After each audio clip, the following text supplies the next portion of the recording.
да оди директно онлайн, како и внимавајте на микрофоните и на вашето видео представување, односно вклучете ги на левиот долен агол. Денешната дебата под наслов Зелено социјално претприемништво е всушност надополнета со една димензија на нова нормала на лидерството, нешто што воедно и во денешни рамки го воочуваме токму сега преку промената на нов принцип на социализација и делување, како што е нашето онлайн вклучување. Се навикнавме на новите предизвици и всушност како комора за мал бизнес претендиравме години наназад со нашите настани да внесеме една доза на иновативност, која што веќе почна да си го трасира својот пат успешно преку организирање на настани од се повисоко ниво и со се поголем удел на анимирање на самата јавност.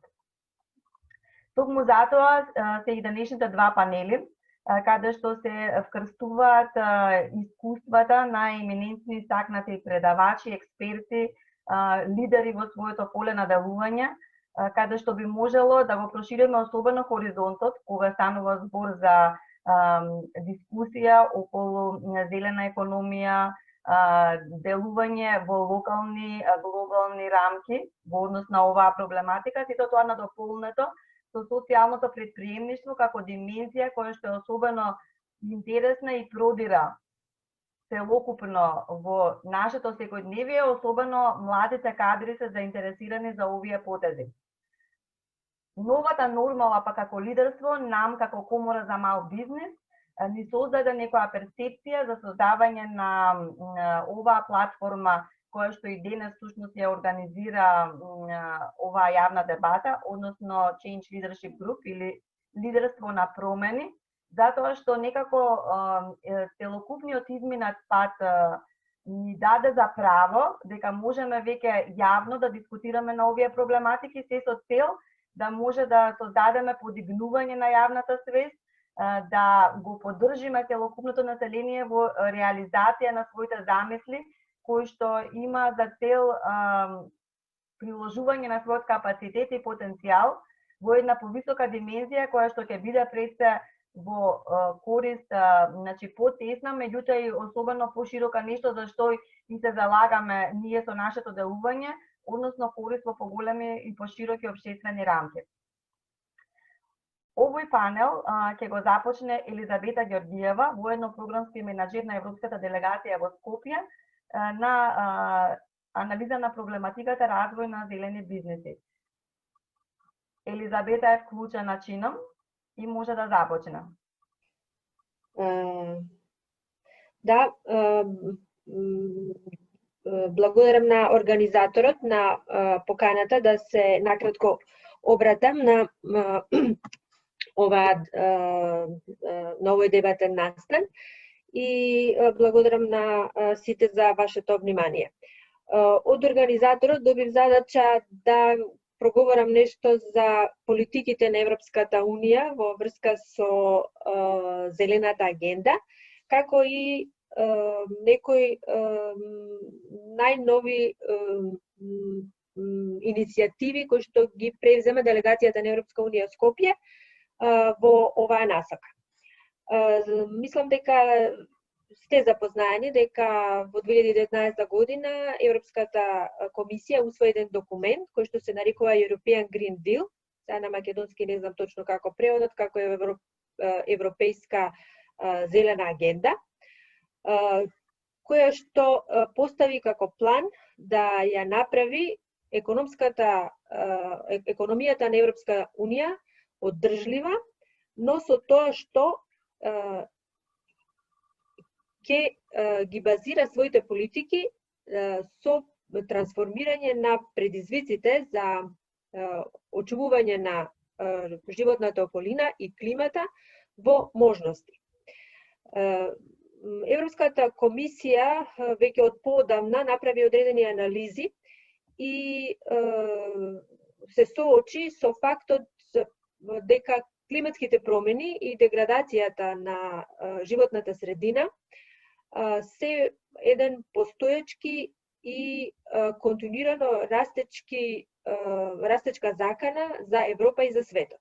Така да со цел да се надменат сите овие предизвици, на Европа и беше потребна една нова стратегија за раст, која што има за цел да ја трансформира економијата на Европската Унија во економија која што ќе биде конкурентна, но која што ќе биде и ефикасна во однос на искористување на ресурсите.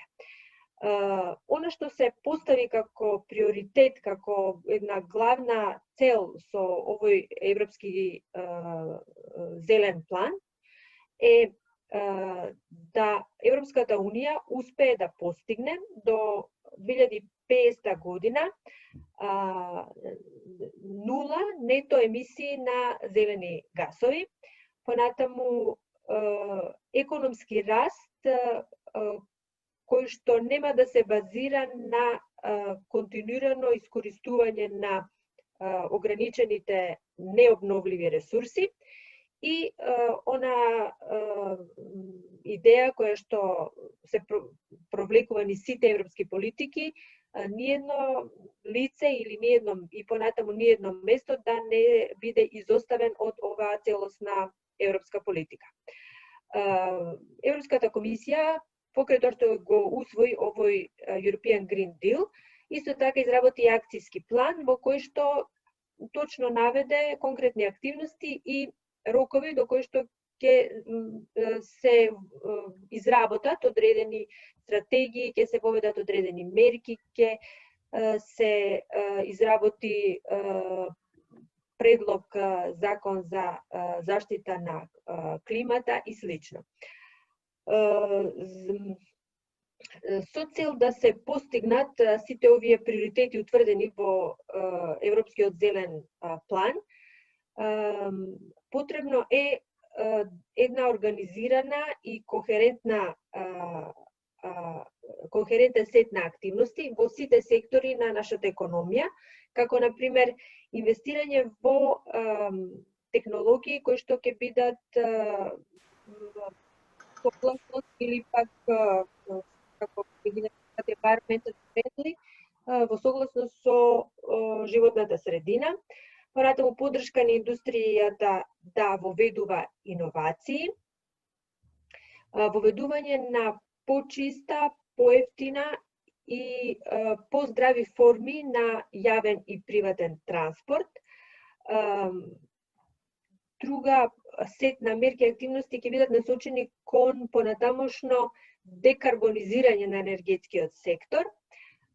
Посебен фокус е поставен на енергетската ефикасност на зградите, со оглед на тоа што се смета дека истите се големи потрошувачи на енергија и индиректни создавачи на загадување. И Европската комисија се во својот документ утврди дека ќе работи со останатите меѓународни партнери за подобрување на глобалните еколошки стандарди.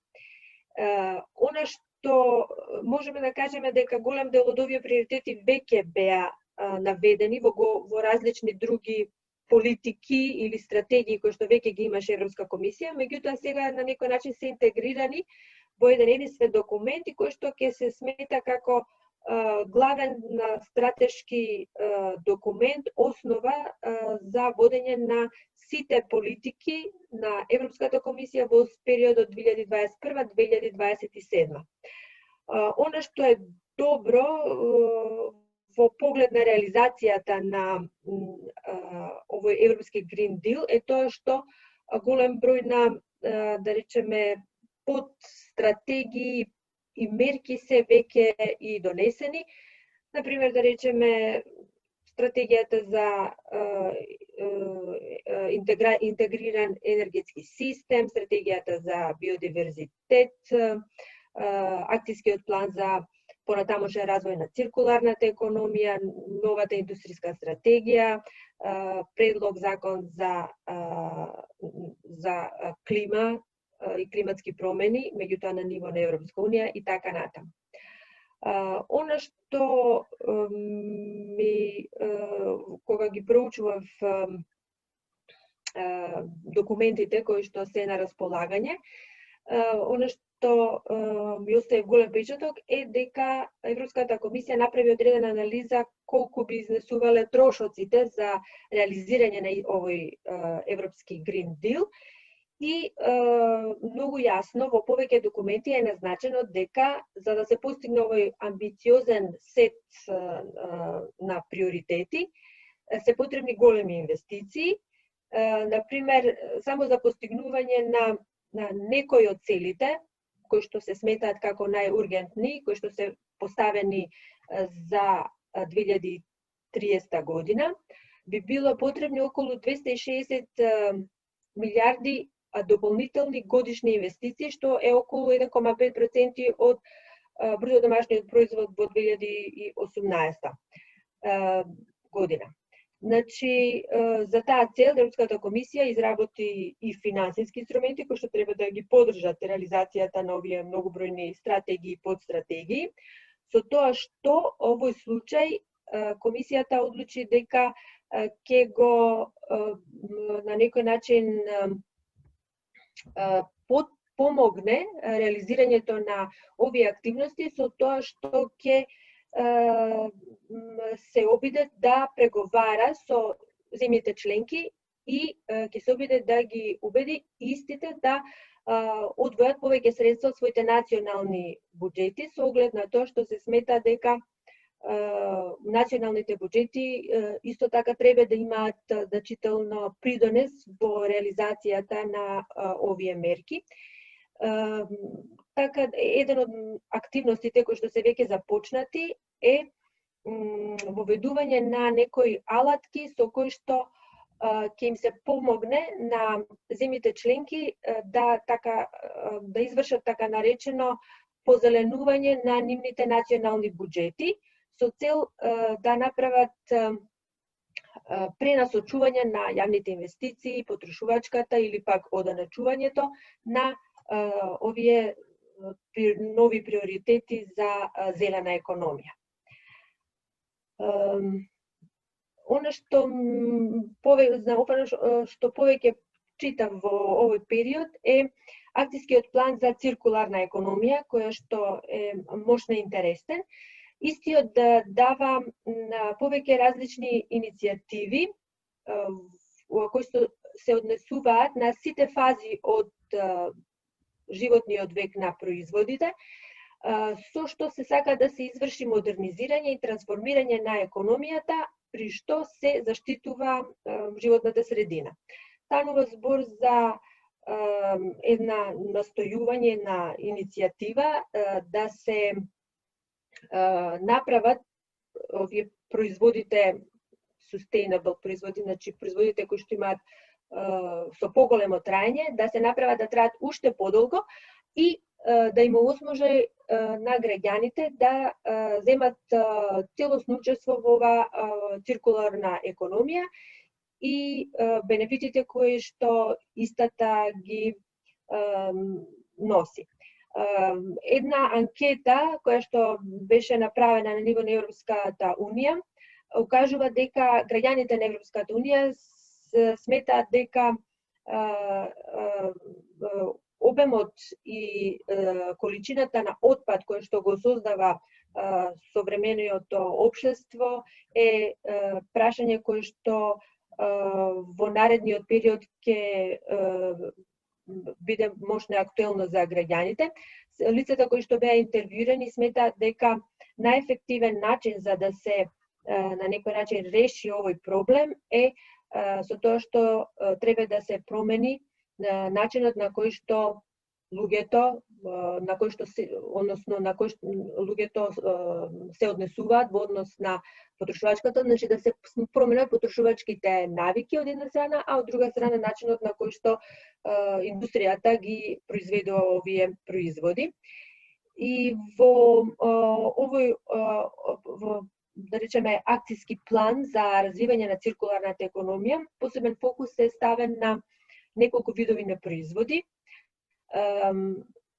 електриката и електронските производи се смета дека се едни од најголемите создавачи на нов вид на отпад во Европската унија. 20 од 3 европејци сметаат дека користење дека спремни да ги користат различните дигитални уреди кои имаат подолг временски период, доколку перформансите на истите останат непроменети. Така да она што ќе се настојува со новиот план за развој на циркуларната економија е тоа да производите кои што ќе се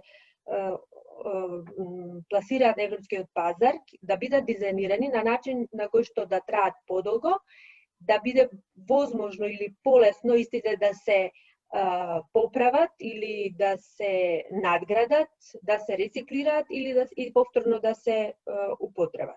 И за таа цел е потребно да се воведат соодветни мерки, например производителот мора да обезбедува и сервис и производителот, односно компаниите, да имаат одговорност за целиот производ во текот на целиот животен циклус, тоест да се грижат и за отпадот што ќе се создаде кога ќе престане употребата на тој производ, кој што на некој начин одредени мерки се веќе во функција. Друга област за циркуларната економија која што беше анализирана е отпадот кој што се создава од текстилот, со оглед на тоа што се смета дека постојат огромни количини на текстил кој што се одлага на отпад или пак кој што се уништува. Меѓутоа се смета дека само 1% од целокупниот текстил во светот се рециклира за производство на нови или текстилни производи. Поради тоа комисијата сака да изработи некои мерки со кои што ќе ги на некој начин поддржи компаниите да воведат поинакви модели на водење на бизнисот со кои што би се поддржало сортирање, повторно употреба и рециклирање на текстилот, а исто така и на некој начин да се потигнат и потрошувачите да користат производи кои што се изработени на ваков начин. Трета област од интерес на циркуларната економија е пластиката. Се смета, некои анализи, истражувања кажуваат дека потрошувачката на пластиката би се дуплирала во следните 20 години. Дури се смета количината на микропластиката кој постојано се зголемува и слично. И се смета дека пластиката до 2050 година ќе опфати 20% од потрошувачката на нафтата и ќе создаде 15% од вкупната количина на овие стакленички гасови. Дури се некои анализи се можне страшни, дека се смета дека до 2050 ќе има повеќе пластика во океаните отколку риби во истиот. Така да настојувањата во овој поглед одат во насока на напуштање на пластика за еднократна употреба и нивна замена со, да речеме, артикли кои што се потрајни, кои што овозможуваат повеќе кратна употреба. Дури се работи веќе на нова законска рамка за да се дефинира задолжително замена на ова амбалажа, особено за еднократна употреба. Сега, што се однесува до Македонија, Европската комисија моментално работи на изработка на стратегија за регионален развој, кој што ќе ги опфати земјите од Западен Балкан, вклучувајќи од Македонија. Стратегијата ќе се базира на истите принципи како и Европскиот Green Deal. Во тој поглед можам да кажам дека делегацијата на Европска унија Скопје веќе отиде нешто понапред. Ние ги прифативме принципите на Европскиот Green Deal и се обидовме истите да ги интегрираме во програмите и проектите кои што ги развиваме за развој на македонската економија. Така да во овој поглед можам да кажам дури и во рамки на инструментот за предпристапна помош 2, кој што трае до 2020 година, дизајниравме една програма со која што ќе обезбедиме грантова шема за компании кои што ќе на некој начин влезат во потполно нови или пак ќе се обидат да извршат диверсификација на своите деловни активности во областа на зелената економија. Грантовите би се движеле од 50 до 300.000 евра, со тоа што програмата би требало да започне дека во јануари 2021 година и ќе биде отворена за предпријатија кои што работат во неколку региони во Македонија. Ги избравме регионите кои што се најекономски развиени, тоа се Шамфонија, станува збор за североисточниот, северозападниот и југозападниот регион. Плюс имаме специјална програма и фондови алоцирани за развој исклучително на преспанскиот, поширокиот, да речеме, преспански регион. Вкупниот фонд за грантови изнесува 5,5 милиони евра, со тоа што компаниите, потенцијални апликанти, ќе имаат истовремено и можност да на некој начин бидат поддржани од една група програма на советодавни услуги во однос на подготовката на нивната апликација. Друга интересна елемент за оваа грантова шема е тоа што ќе се бара одредено коучество од страна на компаниите апликанти. Кои видови на дејности поточно ќе ги покриеме и ќе ги финансираме не се дефинирани во оваа фаза, тоа останува да се дефинира во почетокот на следната година. Покрај, значи, оваа програма од 5,5 милиони евра, исто така од инструментот за предпристапна помош 3, резервиравме околу 20 милиони евра повторно за грантови за зелени бизниси. Ова грантова шема ќе ја дистрибуираме преку Фондот за иновација и технолошки развој. Оваа шема би била отворена за аплицирање за компаниите некаде, би рекла, следната година ова време. И повторно во овој момент сме во фаза во која што сме ги дефинирале само грубите насоки дека сакаме да инвестираме во зелени бизниси, меѓутоа овој пат на целокупната територија на Република Северна Македонија, додека пак деталите околу видовите на бизнисите, паралелното соучество од страна на компаниите апликанти или условите за eligibility на компаниите се уште не се дефинирани. Истите ќе ги дефинираме, да речеме, ако предвидувам некаде на почетокот на следната година во соработка со Фондот за иновации. Значи, тоа би биле мерките кои што ги планира делегацијата на Европска унија Скопје за поддршка на зелените бизниси во, значи, наредните, би рекла, 3-4 години.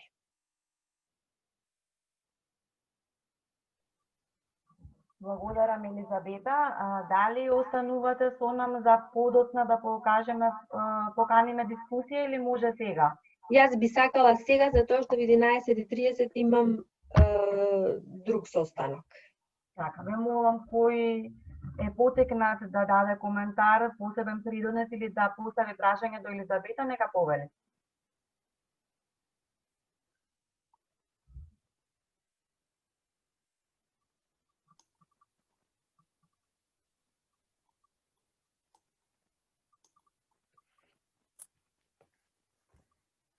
Ќе може да комуницираме во иднина по имејл, се надевам. Да, секако. Мислам дали имаме представници. Добро, ние сме да. Од фирми, пошто ова е малце поинтересно за фирмите, така. Да, има. Добро. Да.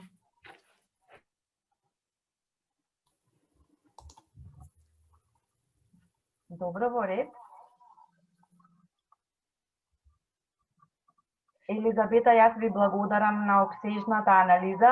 Елизабета е долгогодишен соработник на Комората за мал бизнис. Сме учествувале заедно на мноштво настани, секогаш добиваме претезни анализи кои што се надоградени со најновите информации, што е особено корисно и за приватниот, и за јавниот, и за невладиниот сектор. Ви благодарам, Елизабета. Ви благодарам и за поканата и на слушателите за вниманието. Благодарам.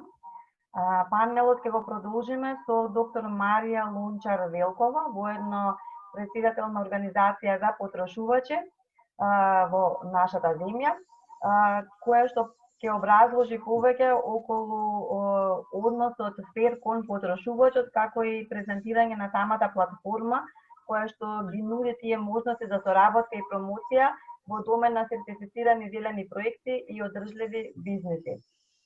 Марија, со нас сте. Здраво, Маријана. Една мала корекција, јас сум Маријана, да. Ама добро, пак убаво име. Марија исто. Јас би сакала да изразам благодарност за вашата покана и затоа што можам да учествувам на оваа дебата денес, особено затоа што ги засега и потрошувачите, нели, покрај бизнес секторот и навистина особено до Катерина и до Едвард за претходните договарања околу тоа што треба да направиме во поглед на нашата презентација. Па јас да не должам многу би започнала со на овој начин да ја представам темата за која сум повикана да зборувам, а потоа нели отворени сме за разговор. Само да видиме.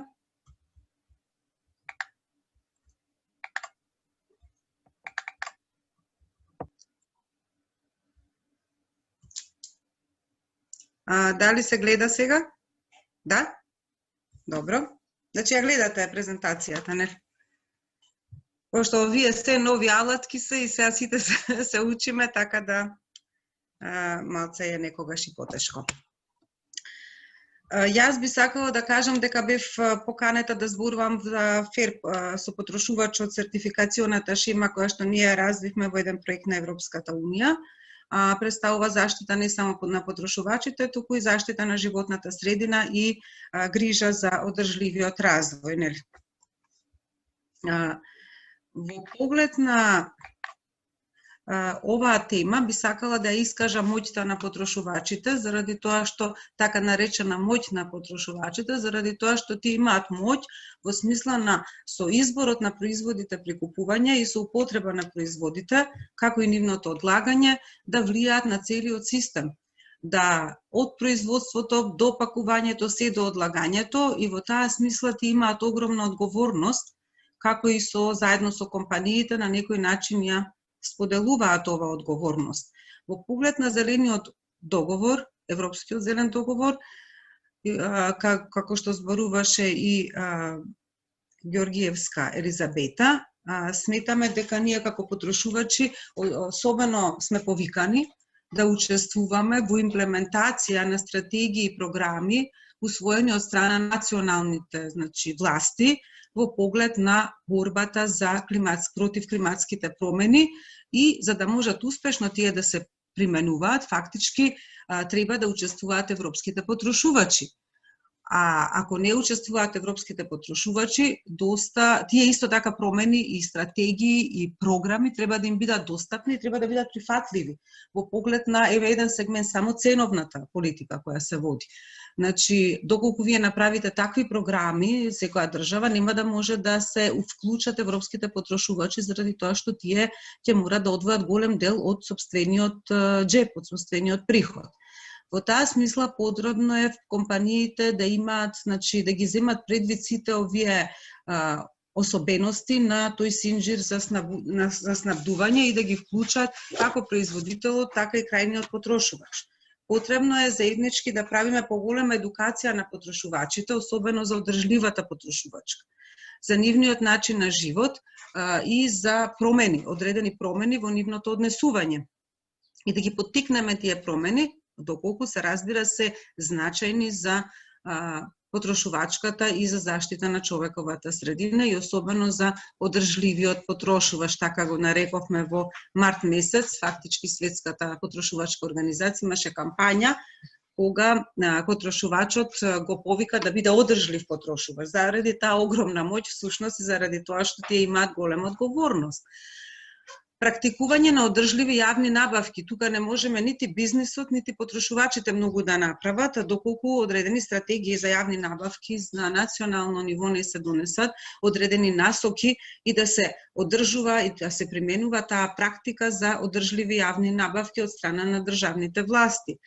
Да се зголеми ефикасна употреба на ресурсите и да имаме фер трговија, всушност фер трговија во смисла особено на означувањето и циркулирањето на производите и нивно информирањето на потрошувачите за така наречени зелени ознаки, кои што многу пати може да бидат и лажни.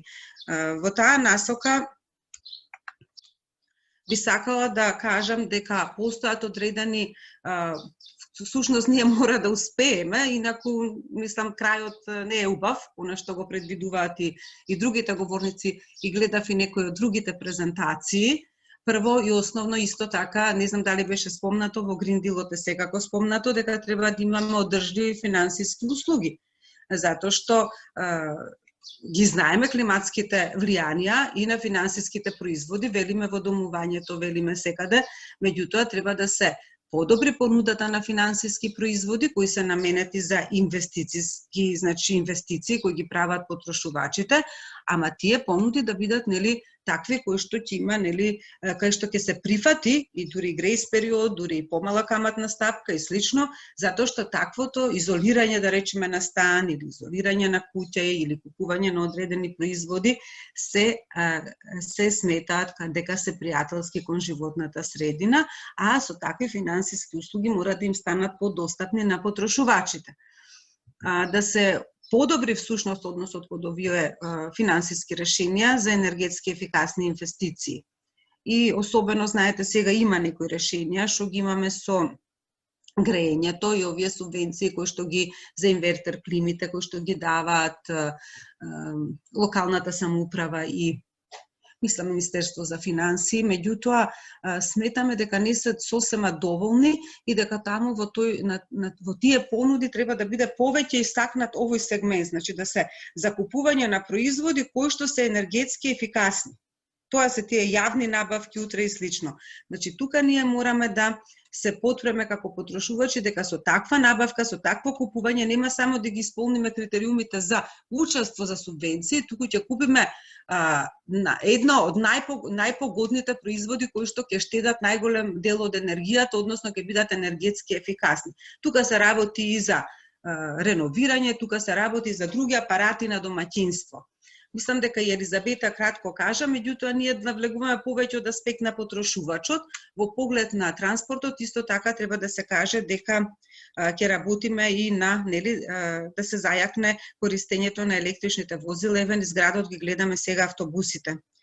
Меѓутоа тоа не е доволно заради тоа што треба да се купувањето на вакви возила од страна на потрошувачите, исто така и со субвенции. И сега ќе речеме треба едно богато општество, па добро ако сакаме ние да нешто успееме, еве Европска унија веќе разговара за Green Deal, ние разговараме за стратегии за поттикнување на примената на зелениот договор преку одредени програми, помош од Европската унија, така да мислам дека барем до негде ќе успееме, не сме голема држава, ако имаме желба и волја. Тоа е потребно. Што е потребно за да успееме? Фактички одржливото домување, имаме настан на втори за одржливо домување со БЕУК, Европската организација на потрошувачите. Значи, потребно е се поголемо реновирање од зградите, како што кажа и Елизабета, зградите негде трошат 40% од вкупната потрошувачка, таа на не е енергетска ефикасност, фактички на енергија, и да се помине кон помасовно реновирање, кон обновливо греење, ладење и најефикасни производи и услуги. Веќе имаме одредени награди на ниво на Horizon 2020 за купување, групно купување, така наречено групно купување на производи и уреди, преку поттикнување на потрошувачите кои што ги купуваат тие уреди заради тоа што тие се најефикасни. Меѓутоа, за таква нешто треба да работиме и на зголемување на свеста на потрошувачите. Че да се спремни да дадат нешто повеќе од своите пари, меѓутоа да знаат дека влијаат и на животната средина. Во храната исто така да купуваат производи кои се хранат со производство на производи кои што не создаваат емисии на стакленички гасови. Затоа се прашувавме, имавме еден настан заеднички со Европската потрошувачка организација, каде беа прашани потрошувачите колку пати во неделата и што јадат, например намалувањето на јадењето на месо. Едно од нештата што може да влијае на климата и одржливоста во иднина. Стратегијата за одржлив однос во хемикалиите, која што се уште немаме, имаме некој нов закон за хемикалии се спремаше, меѓутоа не знам до каде, меѓутоа таа регулатива е многу опсежна и сега навлегува во многу производи и услуги, односно самите хемикалии имаат и потрошувачите стануваат се поизложени на штетни хемикалии, со тоа и животната средина. Затоа се повеќе се оди кон тоа да се таа листа на хемикалии се зголемува, а се бара од производителите да ја намалат, од фарбите за коса до кремите за лице, до кремите за тело, до да не набројуваме кој голем број на козметички производи, па и производите што доваѓаат во допир со храната, каде што се пакува храната и каде што ја предаваат во паковка спакувана. Разбирливи информации на потрошувачите да имаме за одржливост на производите и услугите и во смисла на нивното влијание на животната средина. Сега имаме еден тренд веќе 6-7 години во Европската унија, земјите и кај нас, фактички намерно за продавање на производи кои што имаат многу пократок век на употреба од она што ние го очекуваме. Се работи за апарати за домаќинство, како например фрижидери, машини за перење, машини за сушење и слично.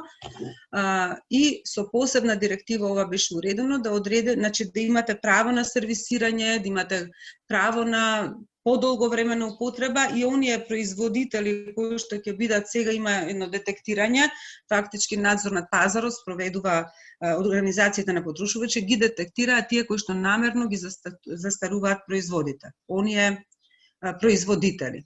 Како и борба против нечесните бизнис практики, бизнисот кој што всушност измамно ги информира потрошувачите или ги означува производите дека се за со одредени квалификации кои што тој производ ги нема. Јас во овој дел на темата толку би имала да кажам во поглед на организацијата на потрошувачи, во поглед на заштита на потрошувачите. Меѓутоа, ве поканета да го презентирам и сертификатот ФЕР со потрошувачот. Овде е колегата Александар Николов, тука се и други луѓе кои што ги знам, со кои што сме соработувале на овој проект. И овој проект е фактички финансиран од страна на Европската унија и учествуваат 3 организации, доле им се гледаат логоата, ги забележувате, Креација, Зенит и ОПЕ. Сертификатот за компаниите има многу добра, значи го направивме и за компаниите и за потрошувачите. Тоа е сертификатот, насловот му е ФЕР со потрошувачот.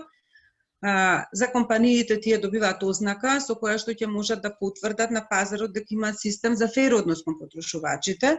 и да ги минимизираат негативните влијанија на производите и услугите на животната средина. Значи, покрај фер односот на потрошувачите, ја вклучивме и заштитата на животната средина, а за потрошувачите тоа е ознака по која што ќе ги препознаат производителите на таквите производи и нивното однесување на пазарот.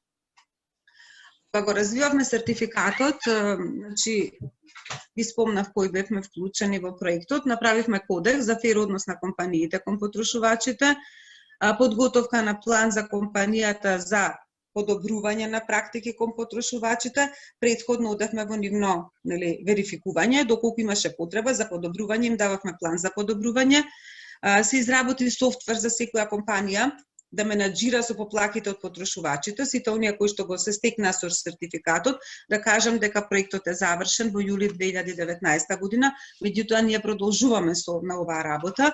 Имаше 45 компании, сега ни се пријавија уште 5 компании, значи изминатиот период, и дека се субвенционира со поддршка на Министерството за економија ова сертифицирање. Во поглед на решавањето на поплаките, помага организација на потрошувачи, значи со компанијата која е членка на оваа мрежа, на компании кои што се наоѓаат на веб страната Фер со потрошувачот и кои што стекнале сертификат, и промоција во јавноста. Тој сертификат трае 3 години со можност да се провери и да продолжи, а меѓутоа исто така може да биде и одземен доколку компанијата не се однесува согласно она што е утврдено во договорот. Јас би сакала да наведам кои се областите на сертификација. Областите на сертификација се тие кои што и после ќе бидат објаснети. Значи, имаме заштита на безбедноста и здравјето на потрошувачите, информирање, рекламирање и означување на производите, односи со потрошувачи, значи во поглед на поддршка нивна за решавање на поплаки и жалби, заштита значи на лични податоци, едукација и свесност на потрошувачите и совесна одржлива потрошувачка. Тие се 6 области и тие области се битни да бидат исполнети доколку компанијата сака да добие сертификат, и кога ќе влеземе во сертифицирање на компанијата се изработува еден извештај. Еве ги овде областите за проверка со образложение што треба све да се направи. Меѓутоа, кај безбедноста и здравјето, заштита на безбедност и здравје на потрошувачите, обезбедување на производи и услуги кои што се безбедни треба да има, и употреба и консумација на такви производи, значи кои што не создаваат ризик по потрошувачите, другите лица, имотот и животната средина. Кај користењето на фер пазарни практики, се мисли на фер пазарен однос кон потрошувачите во поглед на вистиното на времено информирање, во поглед на објавување на реклами кои што се веродостојни вистините, а не измамни, означување на производите и слично, и односи со потрошувачите во поглед на техничката поддршка. Се мисли дека компанијата треба да се грижи при продажба на производите и услугите, да доставува гаранции, техничка поддршка преку сервисирање и слично, значи одржување на производите, и фактички да има посебен систем за спогодбено решавање на спорови. Вклучително и да ги обештети потрошувачите за тие да не мора да одат да се обештетуваат по судски пат, него да има спогодбено решавање со обештетување. Затоа развивме и покрај овој кодекс кој што го спомнав и прирачник за спогодбено решавање на спорови. Во поглед на едукацијата и свесноста на потрошувачите, знаеме дека самите вработени треба да бидат едуцирани за пристап кон потрошувачите и фактички да ги информираат нив за одреден квалитет на производи и услуги. Често ни се жала дека има недоволна едуцираност и самите компании ни се на продавачите во поглед на информирање на потрошувачите. Може само да ви одговори, па не знам, јас не сум. Значи го продава производот, не знае што продава, често се случува.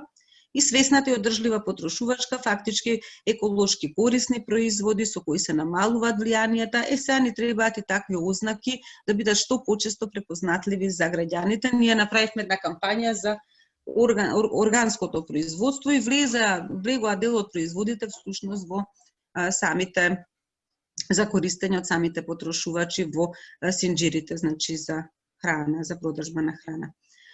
Јас овде нема да зборувам за овие, пошто веќе накратко кажав. Стапката за сертифицирање ќе ви ја кажам. Постои посебен формулар за апликација, се пополнува, па постои евалуација всушност преку извештај за верификација и тоа е посебно развиен, значи верификаторски извештај, односно што треба да се види кај компанијата од овие 6 области. Дали има и примена на софтвер кој што ние го предававме и сега уште го даваме, и потоа има одлука позитивна, негативна и го се стекнува со сертификатот. Сертификатот отприлике вака изгледа, значи се однесува и на фер однос кон потрошувачот, меѓутоа и на заштита на животната средина, така. Сега платформата не можам да ви ја долувам, меѓутоа имавме линк, може секој да влезе, има информативен дел и промоција на проектот, проектните активности, регистарот на предпријатија со нивно лого, кои што се стекнале со сертификатот, и кој работи на областа на поплаки и жалби, па таму и презентираме информации значајни за потрошувачите, тие треба стално да се апдейтуваат, и презентација на овие предпријатија и нивната одговорност и исто така. Овде се дел од предпријатијата кои што се поставени на таа платформа, каде што има и можност за спогодбено решавање на спорови, односно менаџирање со поплаки на овој сегмент. Јас само да кажам дека уште ова менаџирање со поплаки има административен дел, значи можност за примање, одговарање на жалби, комуникација со застигнати потрошувачи, комуникација со организација на потрошувачи, доколку компанијата не знае на кој начин да го реши спорот, ние или им цитираме закон, или им велиме, значи, да применат одредени практики кои што се фер со потрошувачите. И овде е тој административен дел, меѓутоа компанијата се добива и собствена статистика по која се го мери својот однос кон потрошувачите, колку е добар, колку не, и може во секое време да се добие податок.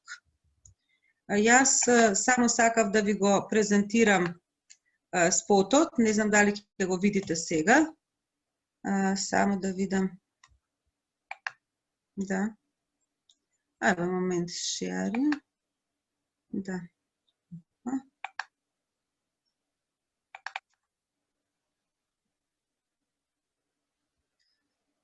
Го гледате или не? Да.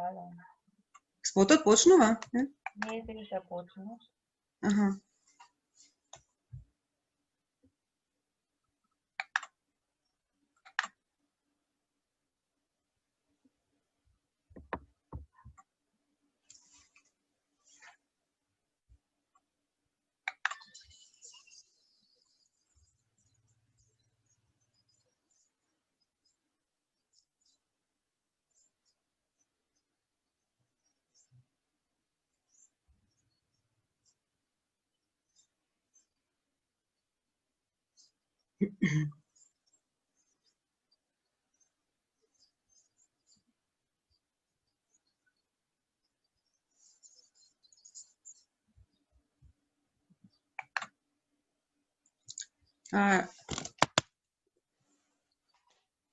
Ви благодарам на вниманието на сите, доколку има одредени прашања, па еве тука сме за. Ви благодариме и вама, доктор Маријана Лончар, за обстежната анализа. И вие сте веќе соработник кој што во неколку наврати учествува во активности заедно со Комората за мал бизнес и се надеваме на успешна понатамошна соработка. Дали потикнавме дискусија, некој има свој коментар или прашање до доктор Маријана Лончар?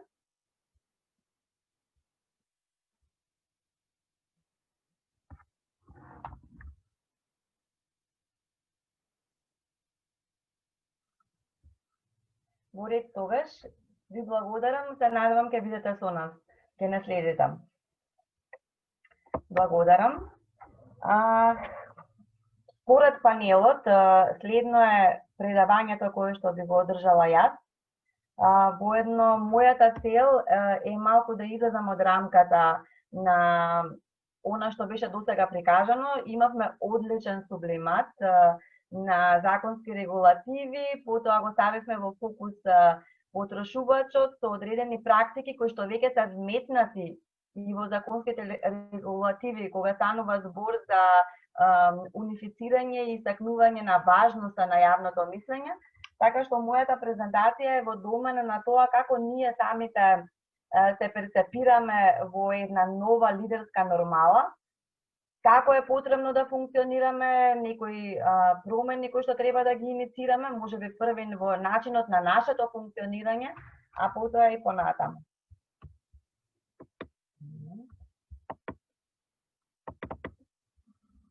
Во ред.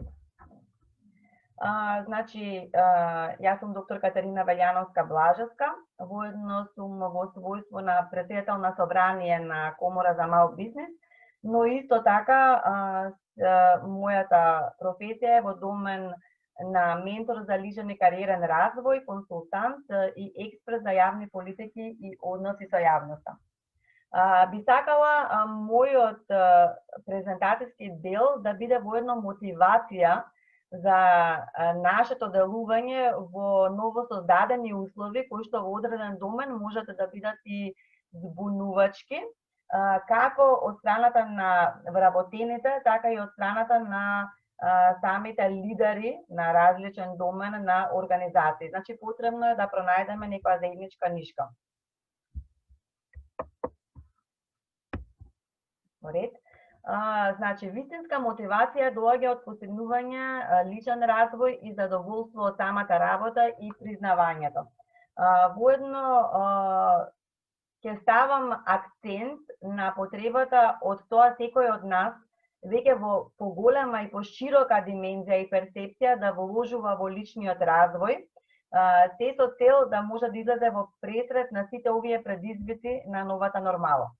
Најважен е фокусот, односно колку сме директно посветени на работите кои што ни се поле на интерес и на еден начин како ги ставаме во рамка со дополнителните активности кои што се случуваат во нашето секојдневие. Значи, правилен избор, стратешко делување, согласно она што во моментот ни е даден приоритет. Мене ми е важно да потекнам една размисла за понатаму, дека секој од нас е бренд во своето делување и всушност, без оглед на кој тип на организација сме ние дел, ќе го склопам ова во рамките и на социјално предприемништво заради уникатната димензија на оваа формација и структура на делување, како ние треба да се представиме во однос на останатите. Така всушност тоа би значило дека ние сме перцепирани од сите страни. Кои сме всушност ние? Информации за нас стигнуваат од најобично портфолио со кое што располагаме, но и она како се представуваме онлайн на социјални мрежи, нешто што е веќе таргет во новата нормала, затоа што ние, еве и денеска, социјалната димензија на други слични собери кои што сме ги правеле во минатото, сега го заменуваме преку ваков тип на онлайн платформи, каде што некако функционираме со нов лик и со нов принцип на работа, кој што треба да ни стане барем во некој известен период нормален, со цел, како што посочив, да бидеме во фокус на она што ни е поле на интерес и делување. Колку побрзо се прилагодиме на тој тип на промени, толку брзо ќе бидеме успешни и ќе се разликуваме во оние кои што се затекнати од таа бура на емоции заради одредени промени кои што настанале, што особено не се ефективни ако зборуваме за лидерство во една нова нормала. Нешто повеќе за нас може да дознаеме само ако си го запишеме нашето име на Google и да видиме кои информации би биле споделени, а секако дека и преку нетворкинг, препораки, интервјуа и така натаму. Значи, нашата личност е сестрана од повеќе аспекти. Не само од она што сметаме дека ни е поле на интерес и работа. Ние како личност сме перцепирани од се она што го презентираме, како разговараме, како го штитиме брендот, например, и на организацијата каде што ние сме дел, и понатаму го презентираме и го представуваме во јавност и во етер.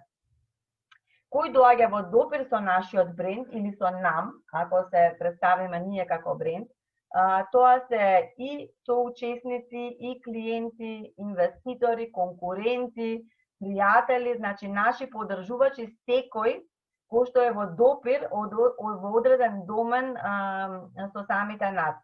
Сега, бидејќи се наоѓаме во фаза каде што социјалната димензија малку е пуштена на поинакво ниво или ќе кажеме е преформулирана, тогаш ние треба да внимаваме сите овие алатки кои што ни даваат за право наше представување пред јавноста преку користење на социјални медиуми, да ги прилагодиме на максимално ниво, или пак нетворкингот веќе да го прилагодиме во една поинаква форма, со цел да не изгубиме од нашиот квалитет на личност при презентирање во јавноста.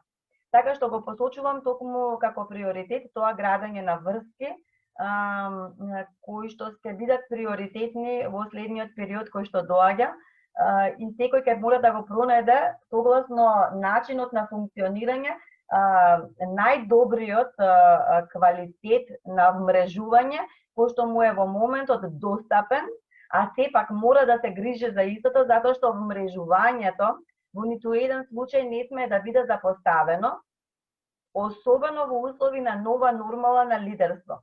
Затоа што можеби на еден начин овој поинаков принцип на функционирање голем дел од организациите може да го искористат поефективно, оние кои што во од ќе чекорат со овие промени, наспроти оние кои што ќе бидат дефокусирани и едноставно нема да имаат елан, волја или можеби капацитет во одреден технички домен да се прилагодат на овие нови потреби на социјално вмрежување и делување. Значи нешто на што суштински во иднина е потребно да се размисли. Всушност ја прифаќаме промената како нова нормала. Некои случувања моментално со ковид пандемијата токму на тоа ни инициираат дека промената мора во бизнис делувањето и во нашето лично делување да се представи како една нова нормала, за да можеме полесно да впливаме во сите води што се околу нам, односно стратешки да се поставиме кон сите случувања. Наспроти тоа, значи живееме во време кое што е комплексно и каде што промените постануваат веќе сложени и динамични. Иницираме на низа на можности кои што може да бидат пропратени со одредени дилеми и предизвици, но секако сето тоа бара нови знаења, вештини, погледи и навики. Всушност мене целта ми е да инициирам дека во личниот развој, ако имаме за цел да направиме повисоко ниво на трансформација на личниот капацитет во лидерски потенцијали, мора многу да се вложува, особено во нови знаења и нови вештини, особено во услови на инициирање на промена. Значи кога во поширокото општество, а да не речам веќе и глобално се инициира на промена, прво нешто со цел да се представи успех е промената да ја прифатиме самите ние и на тој начин да можеме да се пронајдеме во поширокото поле на делување. Ќе се обидам како еден суштински начин кој што всушност ние го имаме представено како дел од нашата стратегија за лидерство во нова нормала, односно менторството, коучингот да го презентирам, како еден своевиден концепт кој што на многумина може да им помогне да се соочат полесно со предизвиците кои што следуваат. Всушност, што значи коучинг или менторирање?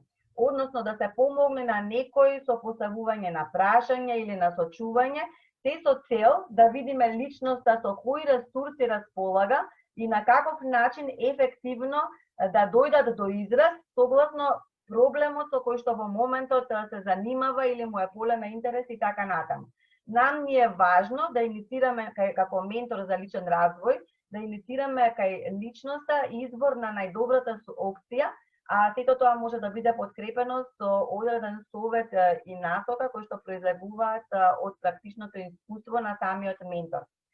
Кога зборуваме за менторство или коучинг за личен развој, ќе го надополниме исто така и со развој на кариера, потоа справување на конфликти, здравје, спорт, различен тип на перформанси согласно капацитетите на личноста или она што сака во иднина да го создаде од себе.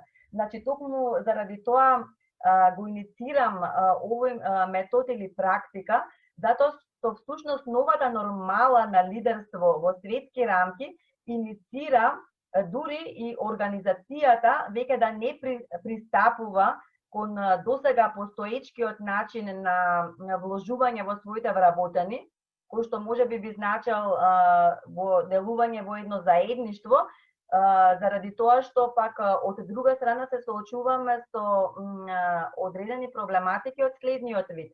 Значи, вработените повеќе увидуваат дека нивните досега стегнати вештини, дури и експертизи во различно поле, може да бидат недоволни кога зборуваме за потребата од прилагодување на нова нормала. И тука треба да направат некаква модификација. Од друга страна, организациите, компаниите, без оглед за кој сектор станува збор, е потребно да станат малку попопустливи во однос на организацијата на времето на вработениот, начинот на пристапување кон работните обврски и така натаму. Значи, новата лидерска нормала го менува целосно начинот на досегашното функционирање и истиот е потребно целосно да се прилагоди на тие нови отстапки кои што е потребно за напредна, со цел да не се почувствуваат никакви последици од општествената промена која што е инициирана дури во глобални рамки, например во денешни услови со пандемијата, а сепак работата да не трпи, значи да може да се делува прецизно и ефективно. Всушност, главната алатка на менторирањето е да делуваме на основа на нашите досегашни искуства, да добиваме фидбек во однос на имплементирање на истите и да видиме како се рефлектираат во реалноста, се со цел да се извлечат квалитетни заклучоци, кои што ќе направат наша лична рамка на делување, а кои во едно време ќе ни служат како еден наш мини потсетник како треба да се представиме во таа некоја си нова реалност на делување.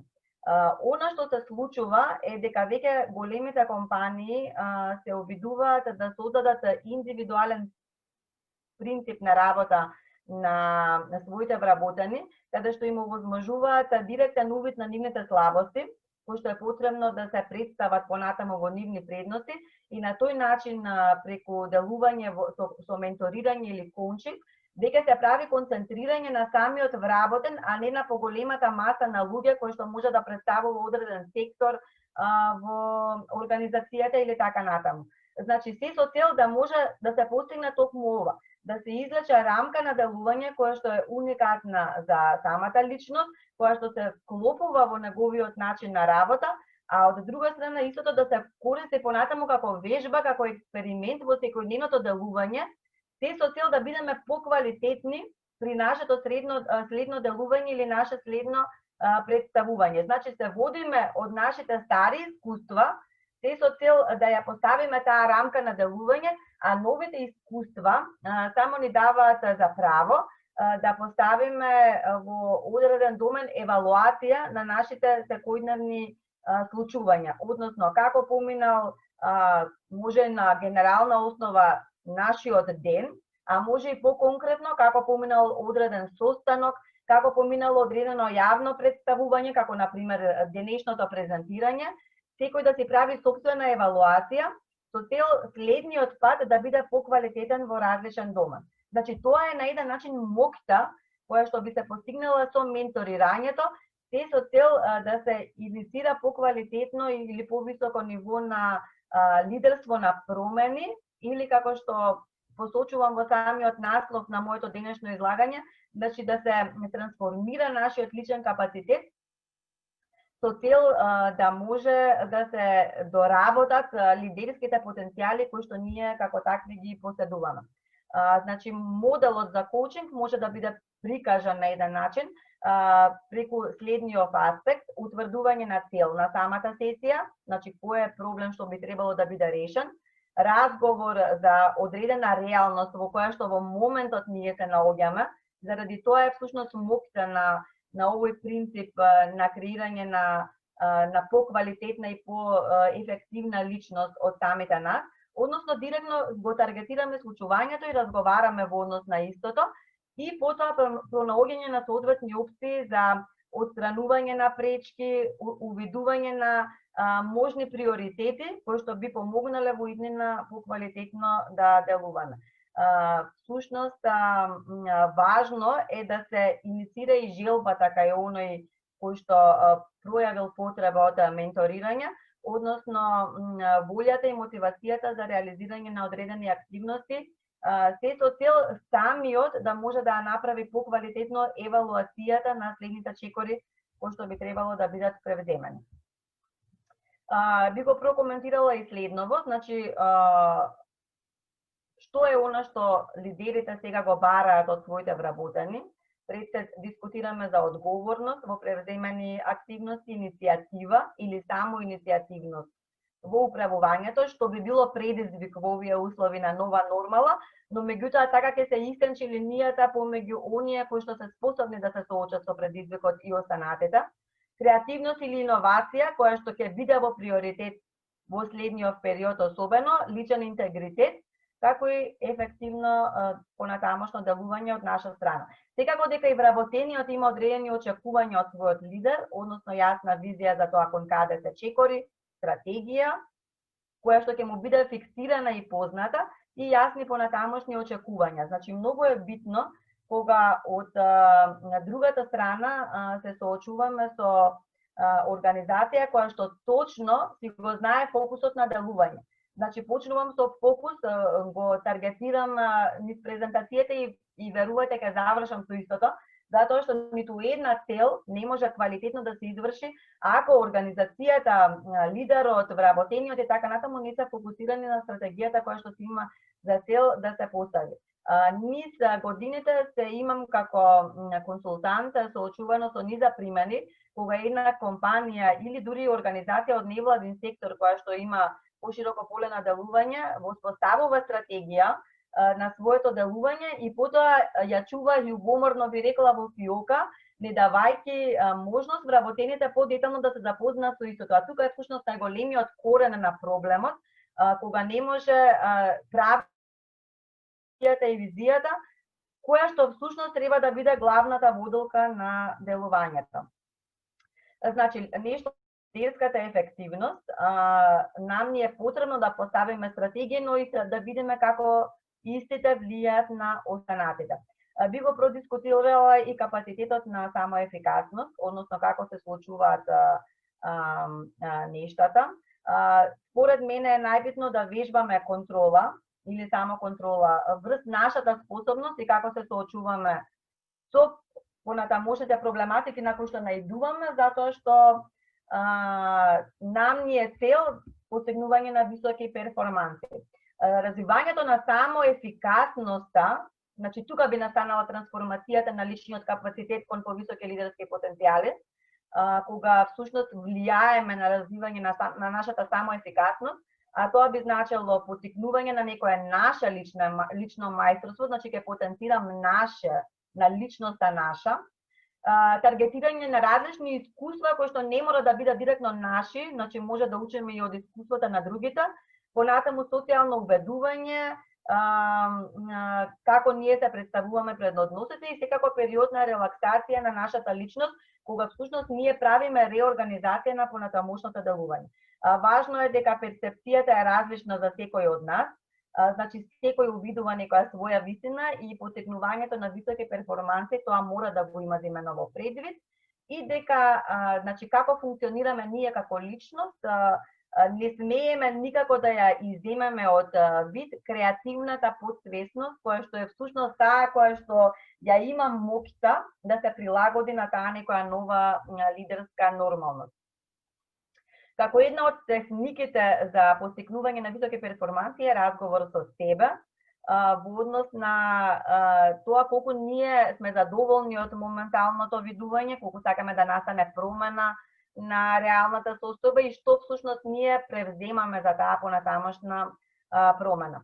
Значи, разговорот со тебе би создал два линка. Едниот е како ние се доживуваме за слика за себе, а треба да бидеме свесни и како околината нам не доживува, и кои перформанси, значи, ги посочуваме во тој домен и сакаме да ги засилиме. Поставувањето на целта ќе го потенцирам како приоритет при поставување на високи перформанси, значи како што посочив, почнав со фокус, го споменав неколку пати и завршувам со истото, заради тоа што без оглед дали таргетираме поединец или организација и многу пошироко, дури и стратешко поставување во државни рамки, тоа си го давам за право да го искоментирам, бидејќи мојата експертиза во особено голем домел кога зборувам за моите студии, докторски, постдокторски насоки и така натаму, се во домен на јавните политики. Така што тука најмногу може да се почувствува колку ние стратешки се имаме поставени како општество и како во иднина тоа да го перцепираме и поставиме и подигнеме на една повисока основа. Некој мој модел кој што го инициирам, а честопати и го практикувам во моите соработки, е дека секогаш се спушта топката на најниско ниво, односно инициирањето на стратегија, на пример, во општествени рамки, би значило првин локално да делуваме. Ако станува збор за државна институција, мора да го земеме во предвид делувањето на локалната самоуправа. Ако станува збор за организација, мора да се види оној кој што е во прва линија со клиент или со одреден тип на јавност, зависно за кој тип на организација станува збор, колку јасно ја има совладано главната цел на организацијата која што ја представува. Овде ќе го завршам моето наведум мотивирачко представување во домен на лидерството во една нова нормалност. Како модератор на панелот може да посочам дали некој има прашање да постави или дискусија да потекне.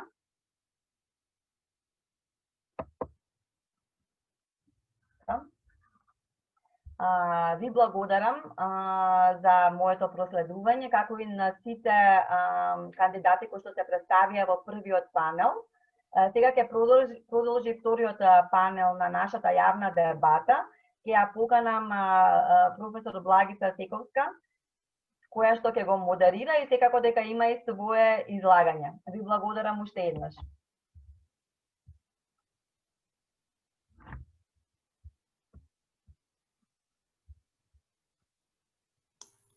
Фала за предавањето.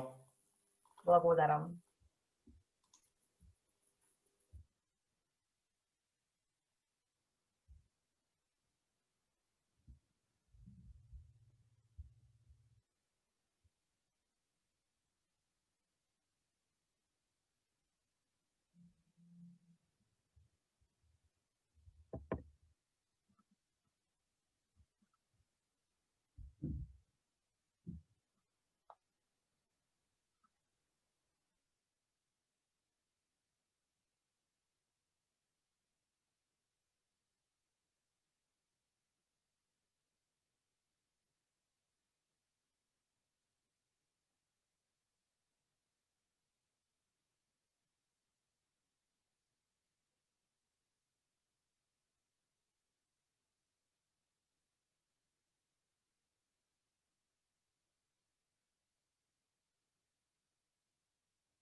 Професорке Благица не се слуша.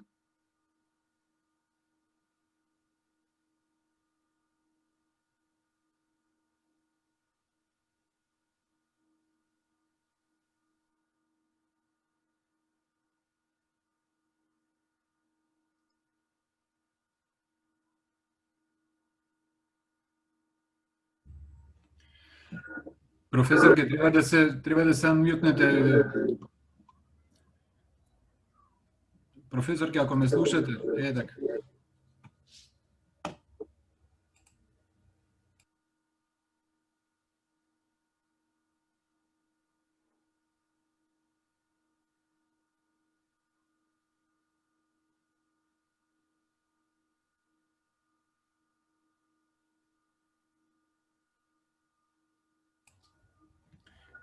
За жал се уште не го слушаме.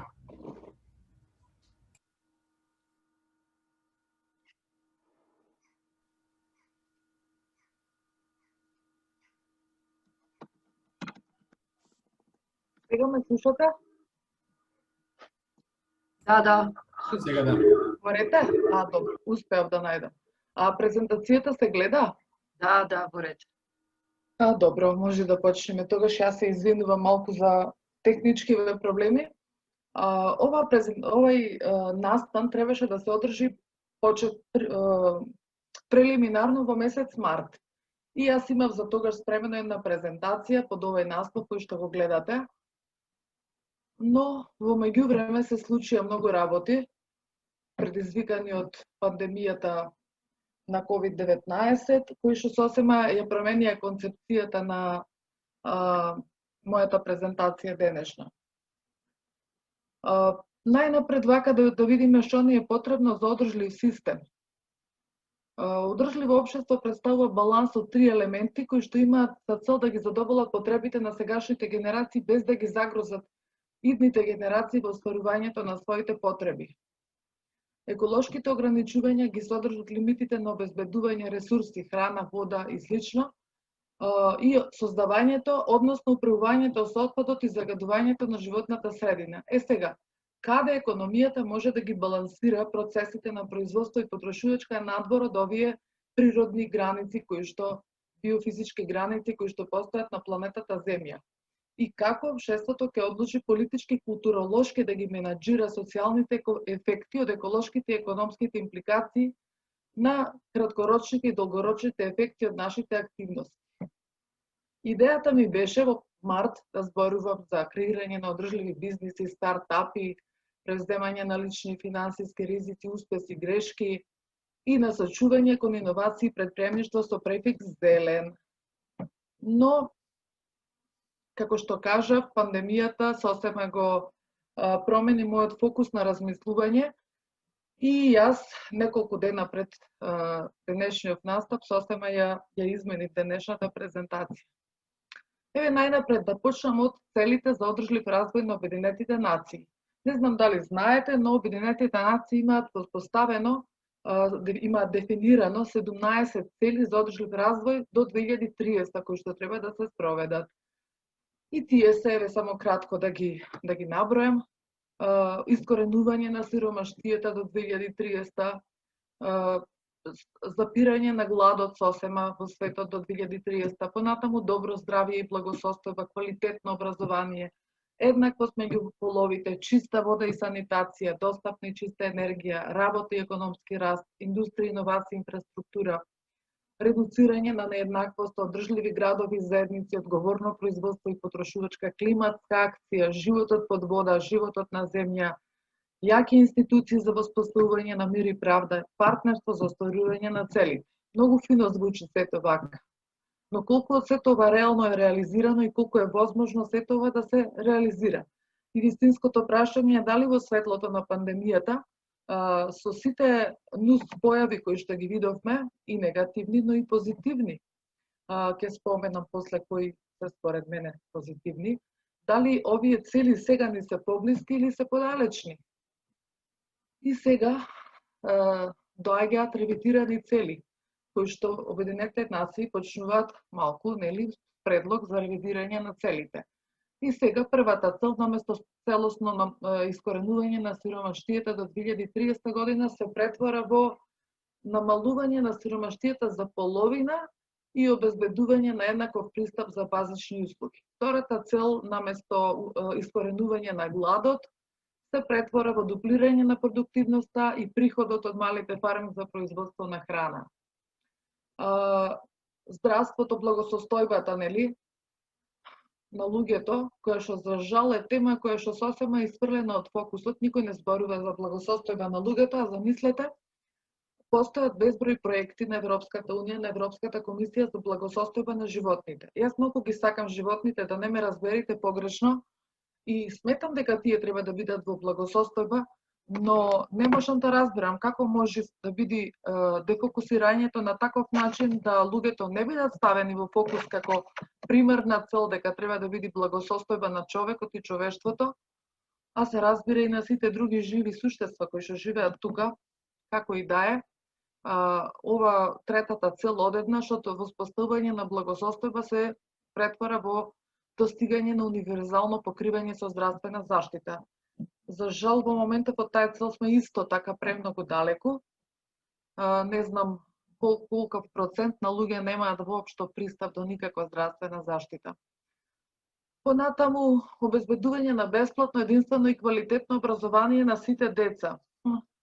Во светлото на COVID-19 и ова исто така личи како една голема утопија, ако тргнеме во нашата земја, тука на еден микроплан, во моментов 40.000 деца од технички причини нема да имаат пристап до образование, односно пристапот до образование ќе треба да го реализираат со гледање на телевизиски емисии.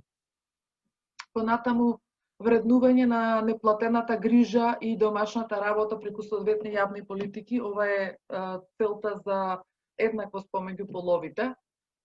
Добро, окей, супер би било ако може да се реализира, но генерално да не ги набројувам сега, еве може да прочитате тука како се променети тие цели, но од она што како податоци го имаме на располагање и јас, а верувам и вие, сметам дека 2030 еве тропа на врата, пошто овие се цели до 2030, нели 10 години не значат ништо за вакви крупни цели да се реализираат, а ние сме се подалеку од целта, наместо да бидеме поблиску. Инаку овие цели се дефинирани и воспоставени уште таму некаде на почетокот на новиот милениум.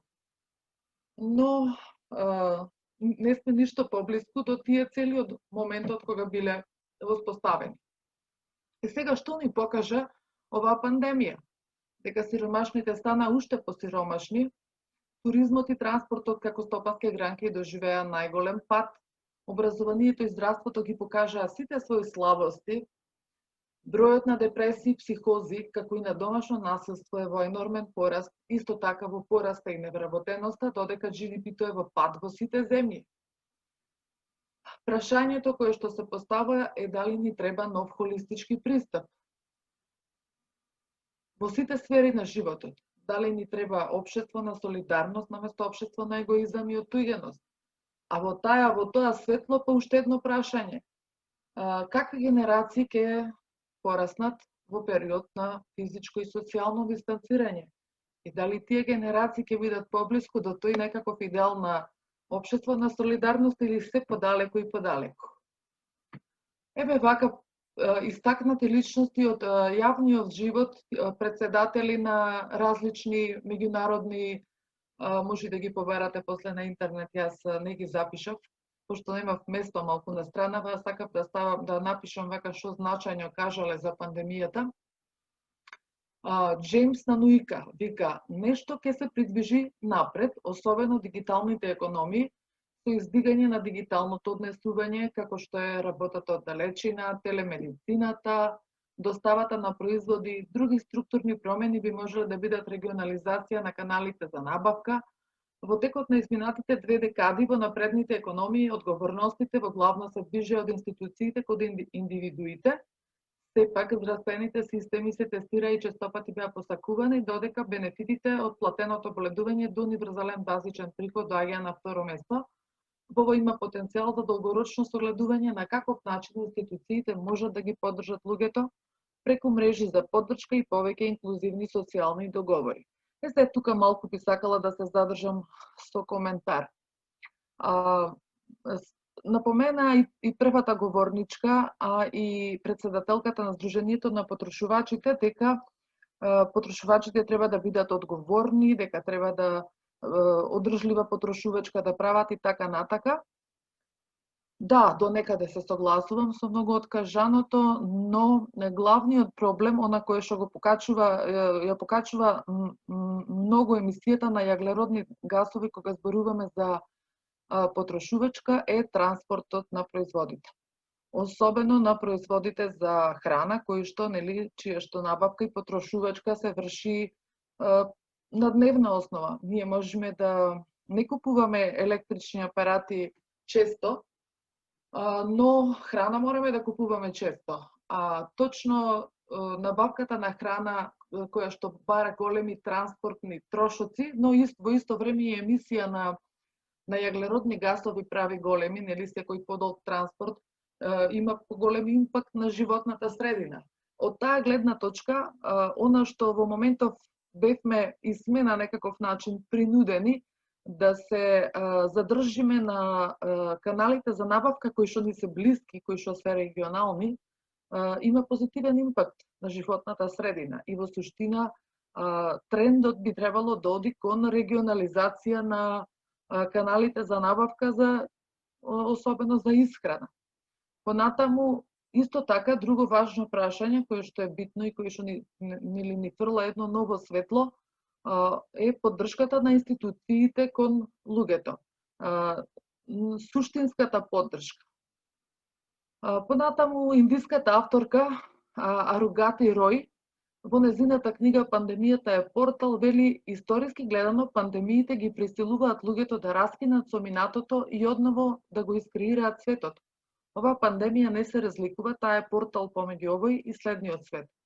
И јас верувам исто така дека последиците од оваа пандемија не само економските, туку и социјалните и психолошките и така натаму, и нашето доживување на реалноста и нашето согледување на секојдневието и промената на свеста ќе започне во некако после овој момент, после овој голем потрес, или како што велат кинезите, секоја криза е и шанса за промена, за некаква подобра, за нешто подобро. Може да биде и полошо, јас се надевам дека нема.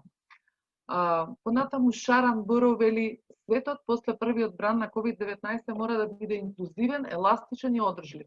Денес живееме во свет во кој нееднаквоста помеѓу и во државите расте како резултат на растечка сиромаштија на глобалната работна сила. Премногу земји страдат од екстерните шокови на COVID-19 без универзална социјална заштита, без соодветен здравствен план, без план за намалување на јаглеродните емисии до 2050, без одржлива реална економија со квалитетни работни места. За жал, ова е реалноста, нели, нееднаквоста, нееднаквиот развој, кој што развој, исто како што од целите за одржлив развој стануваме се пооддалечени, кои што сите така на хартија како политики звучат многу фино, многу идеално, за жал, многу ретко одговараат реално на прашањето како тоа навистина може да се реализира, а од друга страна, сите исто така сме сведоци и гледаме дека нееднаквоста помеѓу богатите и сиромашните, значи и помеѓу богатите и земји и сиромашните, како и поединците, постојано расте и дека исто така дистрибуцијата на капиталот и на ресурсите се разбира станува се понееднаква и понееднаква. Што ни е потребно за одржлив систем? Креирање на технологија. Очигледно не е доволно да се реализира одржливо општество. Ако човекот се најдува, ако некогаш се најдувал на врвот на својот техничко-технолошки развој и ако нашиот живот бил во многу олеснет од употребата на техниката и технологијата, тоа е сега, ова време во кое што живееме, а сепак социјалниот момент и благосостојбата на човекот, која што споменав на почетокот, не е многу значајно подобрена. Суштината би требало да биде во иновациите и предприемништвото кои што се потребни за да новите технологии се искористат и се насочат кон реализација на одржливо општество. Но она што е не помалку значајно е исто така и промената на нашата свест. Свеста е во суштина нашата свесност и нашиот поглед на свет, а промената од секој поединец започнува е она кое што суштински го менува светот. За жал, мислам дека ние сме многу далеко од некоја драстична промена на светот. Чисто вака само за илустрација, да ви илустрирам каков импакт вршиме ние врз планетата Земја, како човештво. Планетата Земја е стара 4,6 билиони години. Да си предпоставиме дека тоа одговара на еден човечки век од 46 години. Тогаш, исто така како пандан нели на вековите, тогаш и на милениумите, тогаш човештвото се појавило пред 200.000 години. Тие 200.000 години претворени нели во еден човечки век одговараат на периодот од прилика 4 часа. Индустријската револуција започна пред 200 години. Тоа од прилика 2 минути во времето на планетата Земја.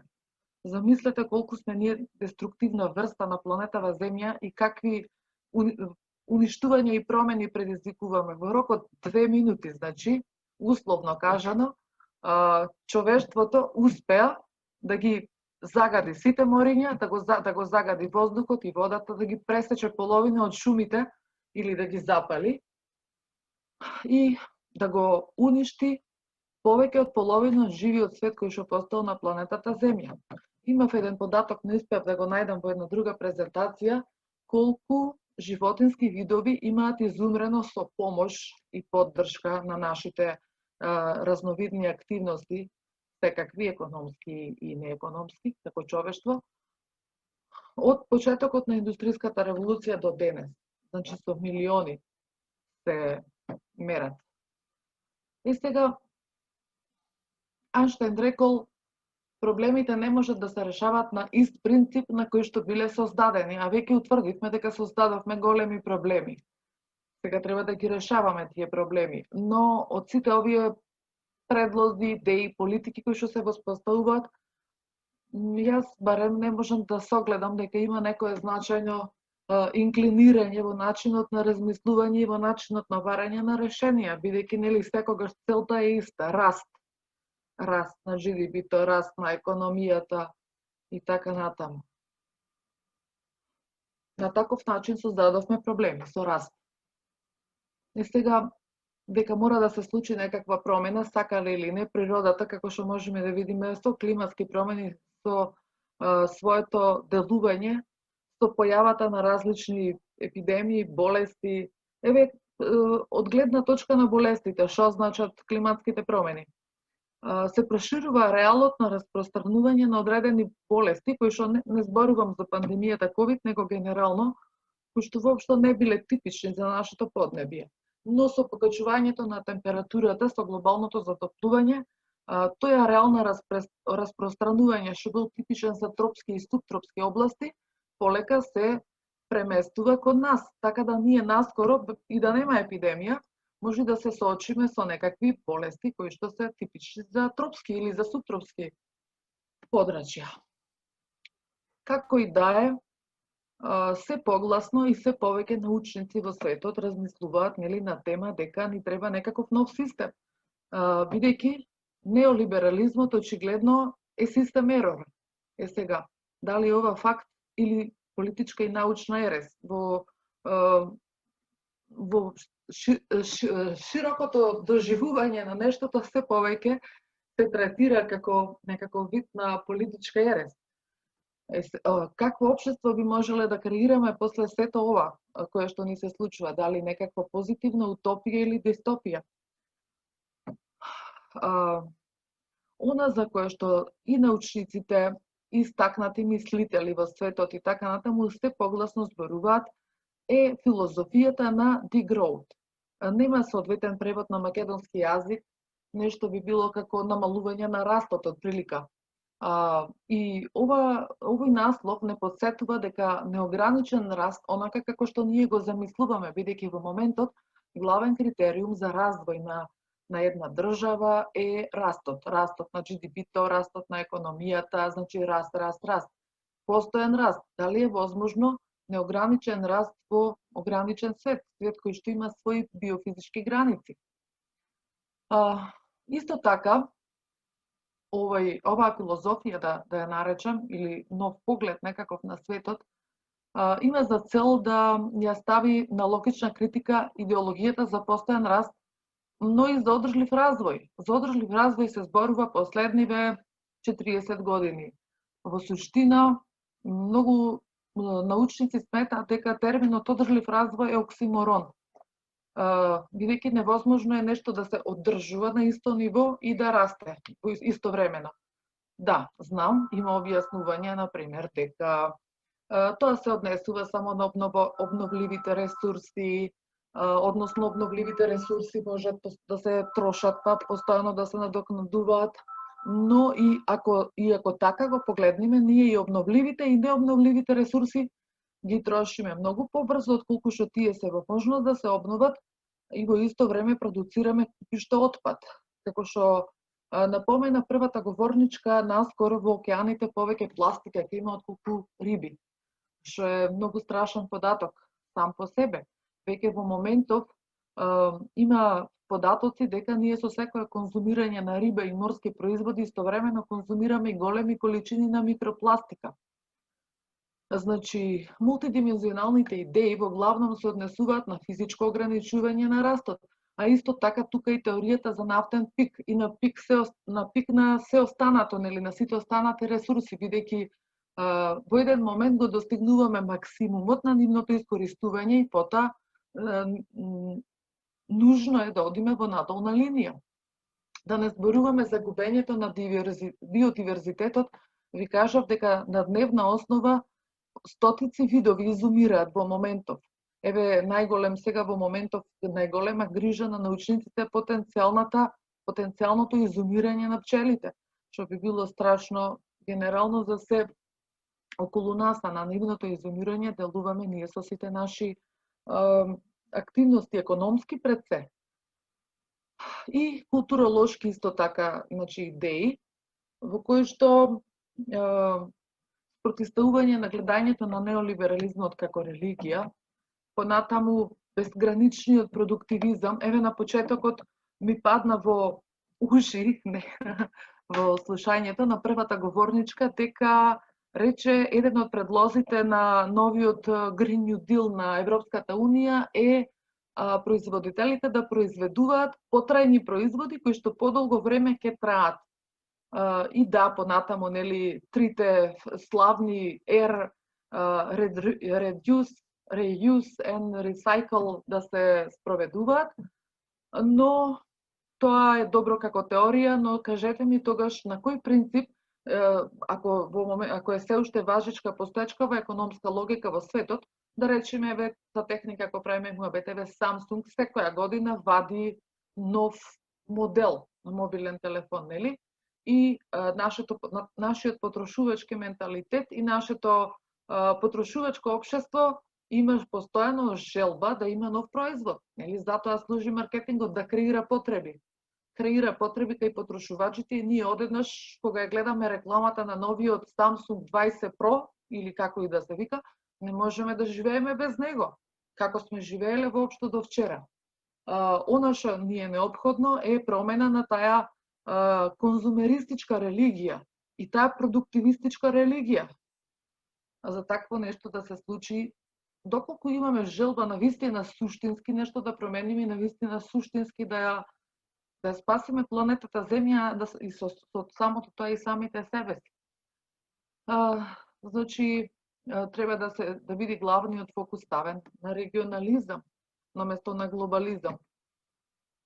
The growth, значи, во суштина не е само едноставно различно видување на економијата, туку тоа е многу поширока филозофија, да се живее со значење, да се ужива во едноставни задоволства, да се работи помалку, а повеќе да се соработува и да се споделува со другите во едно поеднакво и посолидарно општество. Целта во оваа филозофија е целисходно да се забави животот, на луѓето. Ние во моментот живееме ненормално брзо, со голема динамика. Таа голема динамика подразбира потреба од користење на брзи средства за транспорт, брзо конзумирање на производите, постојана потреба за ново и ново, постојана потреба за адреналин и за нови секаков вид на стимуланси. Со цел, значи, минимизирање на штетата за луѓето и за екосистемот на планетата, но и за редуцирање на експлоатацијата и социјален момент има. Јас сум сигурна дека светот после вирусот, можеби не веднаш, ама за неколку години ќе се промени И сигурна сум дека во моментот постојат неколку различни идеи, филозофски, економски и секакви, но кој пат ќе го избереме како човештво, за дали ќе се рефокусираме кон навистина важните нешта, во кои што не сметам дека GDP-то е, бидејќи во последно време се повеќе научници се погласно зборуваат дека GDP-то воопшто не е показател на успешноста на една земја и дека како показател и како мерило за благосостојбата сосема треба да се исфрли, туку треба да се воспостават некакви критериуми како што се благосостојба на луѓето или здравие, благосостојба на екосистемот и така натаму. Ова мојава денешна презентација е резултат само на мои размислувања.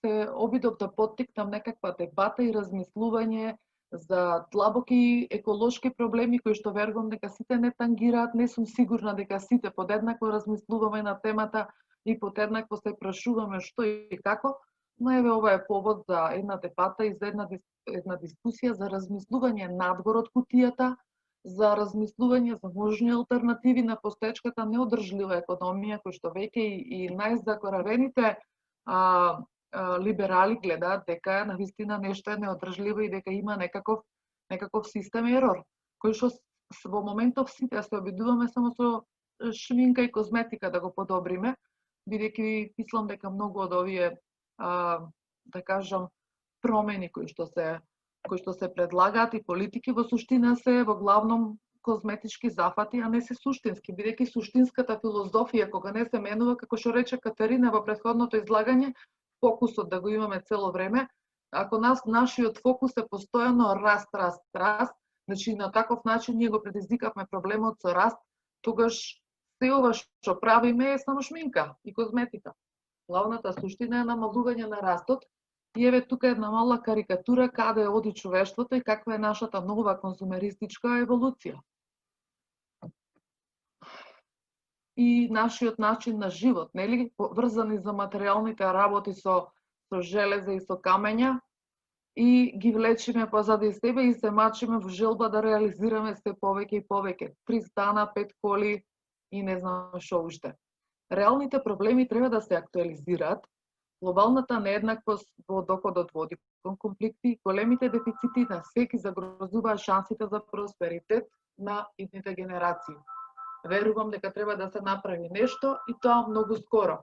На почеток доволно е само да се замислиме од една малку поинаква перспектива и да имаме еден малку поинаков фокус пред себе. Лекции од пандемијата, кои што ги научивме, дека е неопходна транспарентност, видовте сите часописи кои што функционираа на принцип на платени информации, мора да ги споделат тие информации, нели кога човештвото, да кажам, се соочи со проблем кој што е глобален и кој што ги тангира сите и во кој што не можеш да речеш јас ги затварам моите граници, се спасувам од едно такво мало вирусче. Понатаму, успешниот одговор зависи од доброто лидерство. Прашањето кое што си го поставуваме, дали ни треба унифициран одговор или диверзифицирани стратегии, па да видиме која е подобра.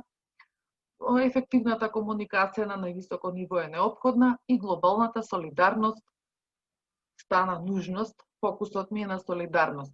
На што треба да се фокусираме во иднина со сите наши активности, не само економски, него политички, социјални и секакви. Пред се заштита на планетата на сите можни начини. Заштита на незината клима, со намалување на нашата потрошувачка соосвесност, соосвесност во потрошувачката, соосвесност во постапките, соосвесност во креирањето на отпад, со грижа за рециклирање, реупотреба на она што може да се рециклира и реупотреби. Понатаму, пристап до обновливи енергии. Мислам дека, бидејќи факт е дека ние без енергија не можеме воопшто да функционираме, но мислам дека треба час поскоро да ги завртиме сите своји ресурси кон обновливи енергии кои што ќе бидат пристапни за сите. Ние, например, имаме услови соларната енергија, скоро воопшто не е искористена. Во многу мал процент, мислам дека е искористена. Понатаму, промена на нашиот однос кон производството на храна.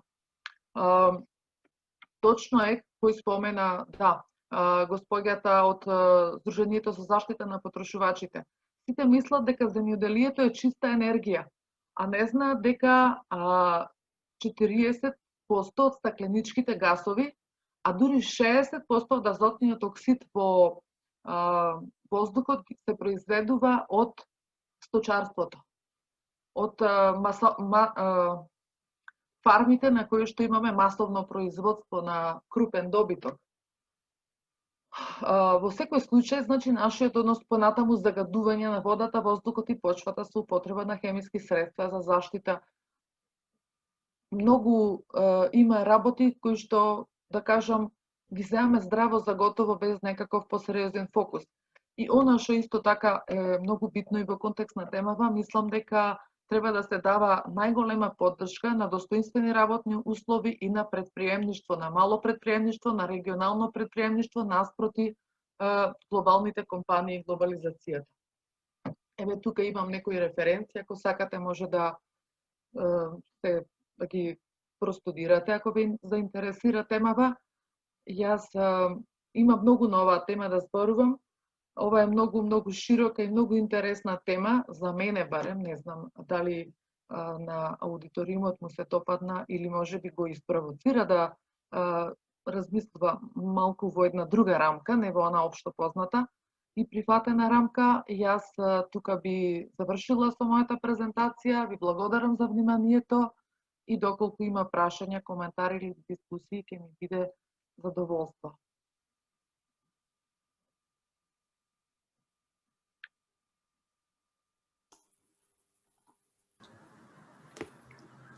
Дали може да се вклучам? Да, може, повелете. Јас сум Валентина Старделова, раководител на сектор за енергетика во Министерството за економија. Благодарам за презентацијата.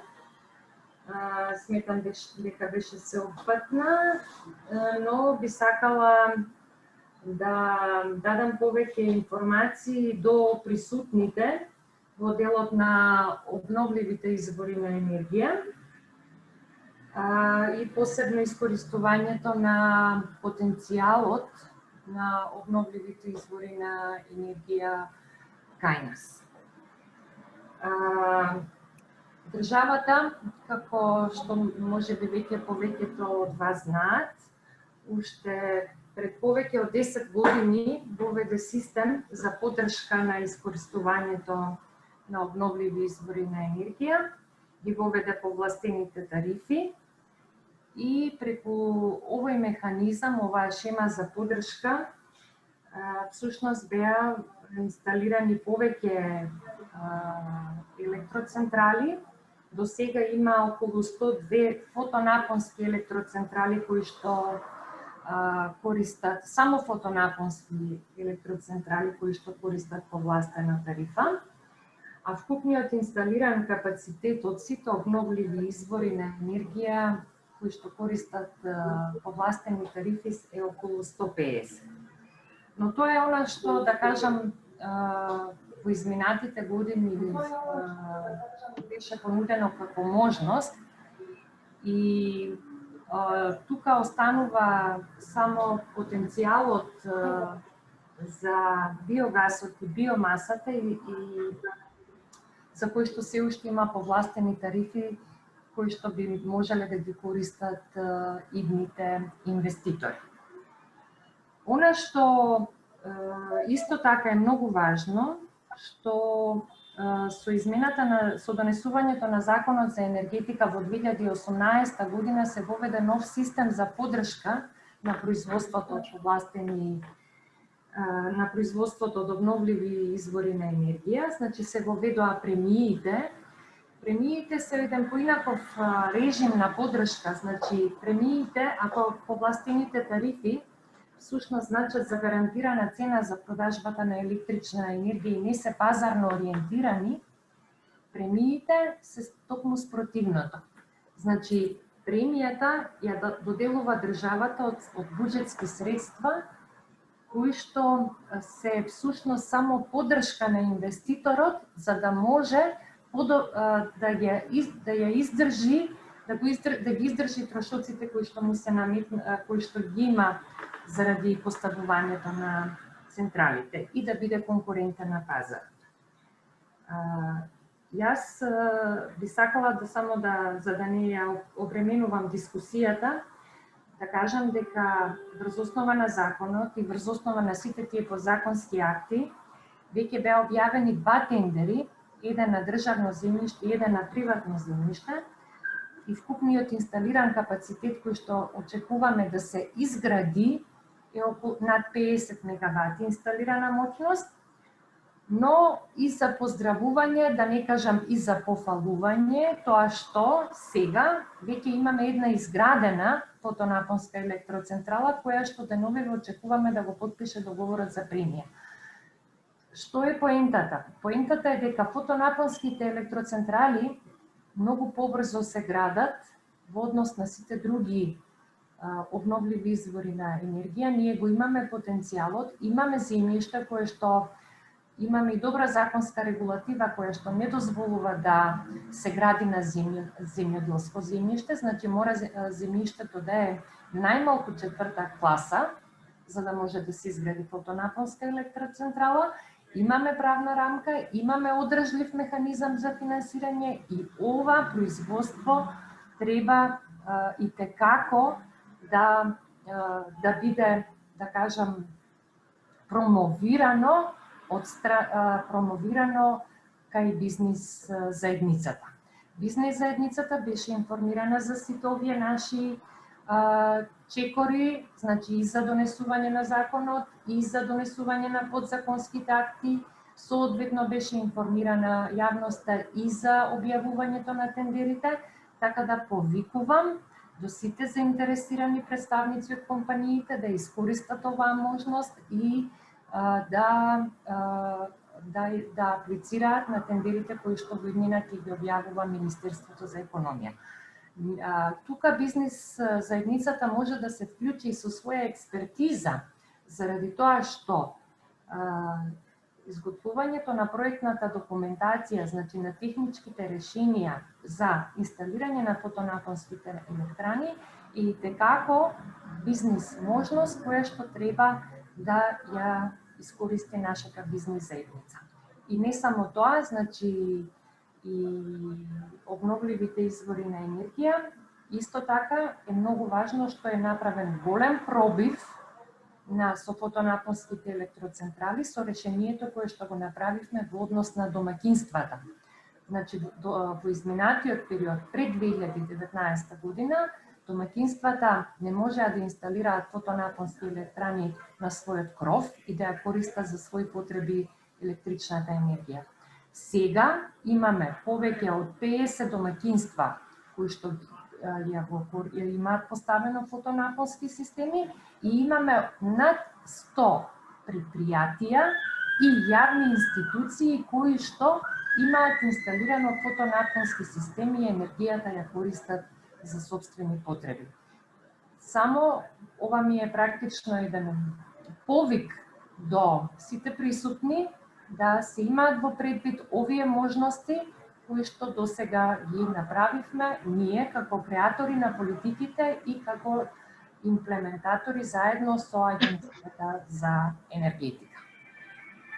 Јас ви благодарам за многу обсежната дискусија и корисните информации. Верувам дека некои од присутните ќе ги најде за корисни и ќе бидат позитивно употребени. Доколку нема други дискутанти, можеби на крај би можеле да продискутираме. Ако може на кратко едно прашање. Може. Да. Јас сум Александар Николов, Асоциација за развојни иницијативи Зенит. Имате многу интересно излагање каде што начнавте доста дилеми во врска со тоа кон што се движи тековниот доминантен модел за економски развој и раст и кои се предизвиците кои што ги поставува. Верувам дека и најголем дел од присутните се сложуваат дека таквите дилеми и предизвици се валидни. Меѓутоа, тука би сакал и ваше мислење за што правиме со решенијата. Вие ве спомнавте и во предпоследниот слайд наведовте 4 точки кои што се за поздравување, например поголемо користење на обновливи извори на енергија, реформа на начинот на производство на храна, веќе конвенционалното земјоделско производство е виновно за добар дел од стакленичките гасови.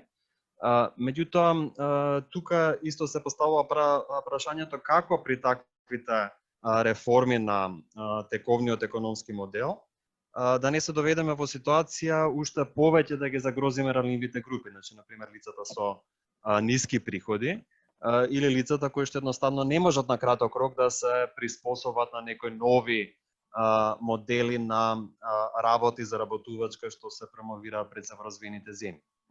Еве конкретно, ако ние ги промовираме обновливите извори на енергија, дали тоа може да доведе до поскапување на цената на струјата, што се разбира несразмерно повеќе ќе влијае на посиромашните слоеви на населението. Или дали преминот од конвенционално кон органско земјоделско производство во поголем обем, те значи поскапување на цената на храната, што исто така може да влијае да ги засегне повеќе посиромашните слоеви на населението. Јас ви благодарам за прашањето, но одма ќе ви одговорам на прашањето и ви благодарам на вистина што го поставивте. Суштината на оваа филозофија е дека промената треба да започне во нашата свест. Ние живееме во општество во кое што индивидуата се најдува во фокусот, нели? И индивидуата има цел да постигне повеќе, подобро, да биде поуспешна и така натаму. Суштината на филозофијата Degrowth за намалување е нашата свесност да транзитира кон едно општество на солидарност. И одма ќе ви кажам, што значи тоа. Знаете, во текот на нашите економски активности ние произведуваме нешто што се нарекува екстернали. Тие екстернали се штетни. Например, загадувањето на воздухот е штетна екстерналија, при кое што оној кој што ја поседува фабриката, која што го труе нашиот воздух, остварува економски профит, а сите ние остваруваме економска штета, бидејќи нашето нарушено здравје, односно загадениот воздух, кој што ја загадува нашата животна околина, го нарушува нашето здравје, предизвикува трошоци за здравствениот систем и така натаму, треба да плати повеќе. Значи, треба да плати повисок данок. И затоа солидарните општества имаат прогресивна даночна стапка. Ама во суштинска смисла на зборот, а не фарсот, прогресивна даночна стапка. Погледнете ги скандинавските земји, ако сакате да научите повеќе. И тоа е праведно, бидејќи оној кој што остварува профит од предизвикувањето на такви екстернали штетни за околината, нормално е дека треба повеќе да плати, бидејќи не труе сите нас, а само тој остварува профит. Суштината е таа на Degrowth, значи општество на солидарност. Треба многу повеќе да транзитираме кон солидарен начин на размислување. Во тој случај, кога успешните стопанственици не би бегале да го платат, да платат повисок данок, него напротив, би сакале да придонесат за општеството, за подобар развој, би постоеле и навики за некако вид на филантропија, за грижа за заедницата, за финансирање на некакви општествени корисни активности. Всушност, тоа е суштината на социјалното претприемништво, нели, кон кое сакаме да се насочуваме. Тоа е таа суптилна промена на свеста. Но главната суштина која што ќе овозможи реални средства за да ранливите категории се заштитат од страна на државата и од страна на буџетот е соодветен праведен даночен систем поведување.